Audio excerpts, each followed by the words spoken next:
The aim of our experiment is quadrature phase shift keying.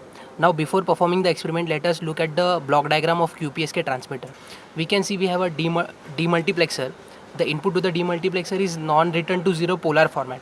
At the output of demultiplexer, we get even part of the signal and odd part of the signal. So both the even and odd part of the signal are being modulated by a separate carrier. Here we can see that the carrier here is cos omega t, and here the carrier is sin omega t.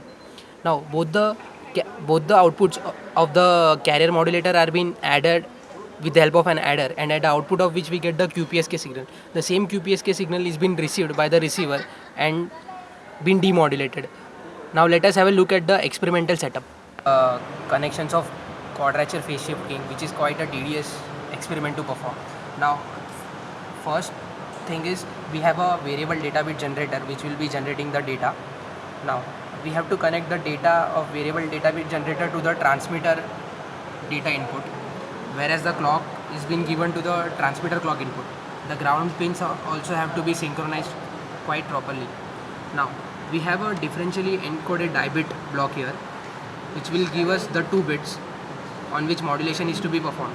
Now, one of the bit will be given to first unipolar to bipolar converter, and the next input will be given to the next unipolar to bipolar converter.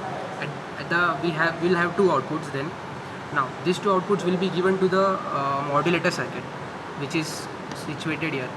Now, we will have first input is being given to the first modulator, and the second output is given to the second modulator. Now, we will have carrier circuitry here.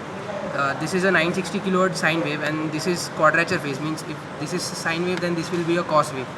Now we will have the carrier is being given as a next input to the modulator, so we have this connection here and this connection to the second modulator.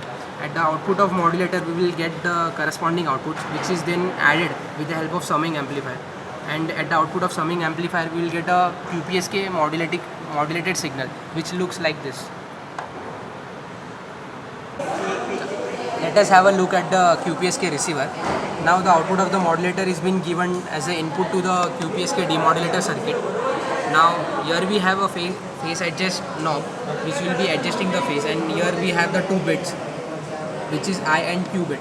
Now the I bit is being given to the first low pass filter and Q bit is being given to the second low pass filter. The outputs of the low pass filter has been given to the data squaring circuit as 2 inputs. Now the output of the data squaring circuit is being given to the die-bit encoder inputs, die-bit decoder, sorry. So we have 2 inputs of die-bit decoder which are coming from data squaring circuit. At the output of die-bit decoder we get the QPSK original signal which was being transmitted. One of the important part of this reception is we have to synchronize the clock of transmitter as well as receiver. So transmitter, here we have connected a pin which is going directly to the transmitter clock. So it is very important connection. The demodulated output looks like this. Let us have a look at how to generate an eye diagram for QPSK. Now the first initial requirement is a signal generator. We have to connect a signal generator at 220 kilohertz frequency. We have to adjust the frequency according to the requirement. Now the output will be, it is important to select a sawtooth signal here as we have selected.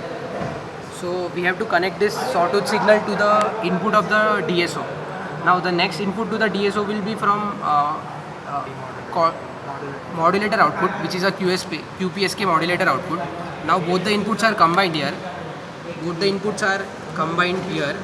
Now we have to switch the mode of DSO to the XY mode, and when we click we get this pattern, this particular pattern which is called as eye diagram.